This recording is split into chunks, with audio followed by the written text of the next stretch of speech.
Luis Guillermo. Bueno, ¿Es una intromisión en la soberanía de un país? ¿No le parece un poquito exagerado esa frase? Pues claro que sí, me parece una intromisión.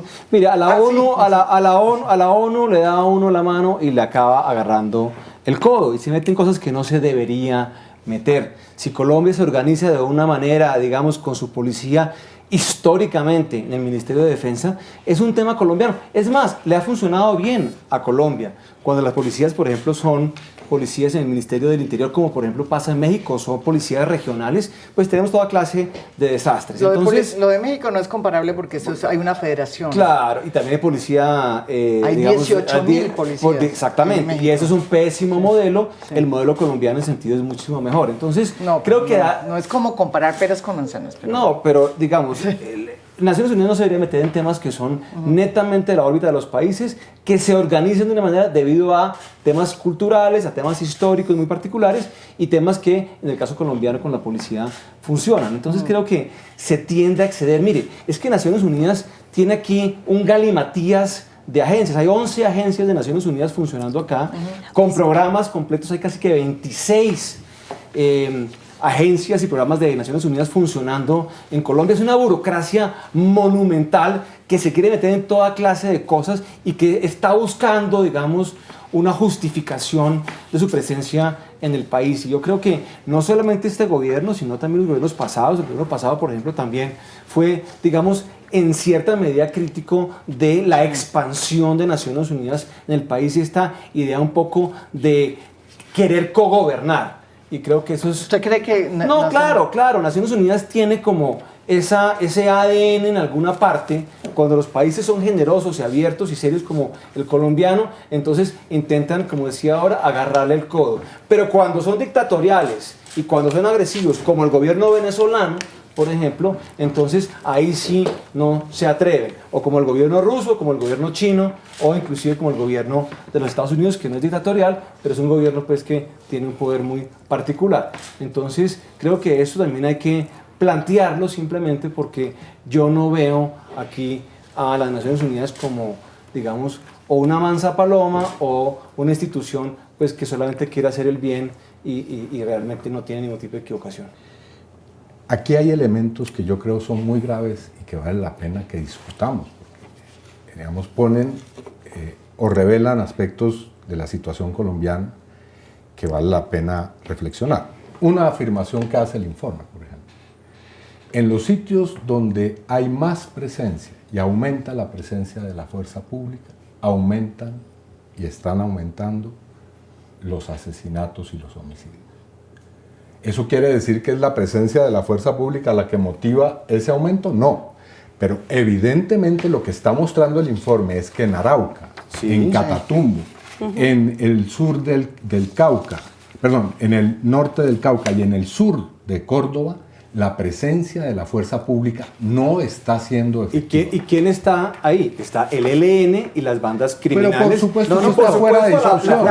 Pero si usted lee el informe, lo dice. La fuerza pública está donde están los criminales del ELN. Pero la pregunta... Y obviamente hay violencia multidimensional y donde hay más economía. Momentico, una palabra y después te toca a ti. Digamos, la pregunta que plantea el informe es esta. ¿Qué es lo que se está haciendo de manera errónea para que en los sitios donde la intervención es privilegiadamente o prioritariamente con fuerza pública no esté surtiendo efecto para acabar y contrarrestar el problema?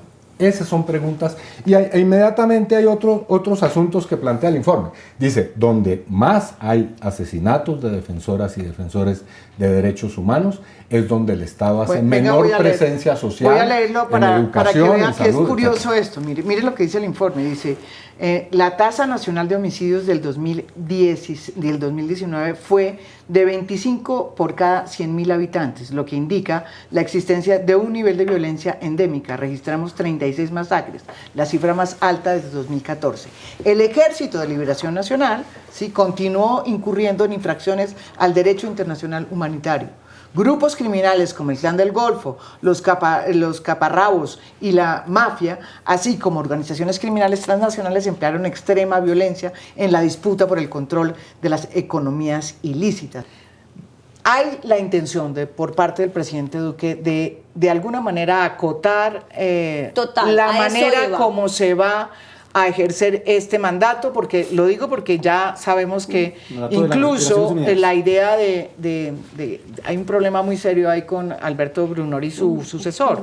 La decisión de este gobierno es la de que ese sucesor debe ser escogido a través de una terna, una cosa que nunca había pasado, y eso En ningún lugar del mundo se atrevió ningún otro lugar del mundo. país a... Pero además de otras cosas que han pasado, otras cosas que han sucedido, o sea, estamos al aportes. ¿Qué significaría para el país que se saliera, digamos, de la verificación de los derechos humanos la ONU? Yo creo que no podemos ver esto, digamos, como una burbuja, lo tenemos que ver en contexto. Y lo que yo creo en contexto es lo siguiente. Yo sé que en esta mesa pueden no estar de acuerdo conmigo, pero yo se lo planteo a los televidentes, que es televidentes, a nuestros internautas. Pero yo planteo lo siguiente. Yo creo que este gobierno no está comprometido con la implementación del acuerdo de paz totalmente. Aclaro. Entonces, ¿qué creo que está comprometido a hacer? Creo que está comprometido a hacer las cosas que no tocan el corazón de los intereses del uribismo. Algunas cosas el uribismo acepta y esas cosas las va a hacer el gobierno, el PEDET, el catastro, mientras no toquen a los terratenientes, o sea, ciertas cosas. Entonces, esto no puede ser visto, digamos, separado. Entonces, yo creo que el gobierno, en efecto, con el doctor Archila, avanza en esas cosas que el uribismo acepta, que son parte, digamos que son aceptables dentro del acuerdo. Entonces, ¿qué significa atacar la ONU? Es lo que no es, digamos, es lo que no se considera aceptable, porque la ONU siempre va a estar pidiendo la implementación integral del acuerdo. Entonces, obviamente, la piedra en el zapato es muy fuerte para el gobierno, molesta mucho.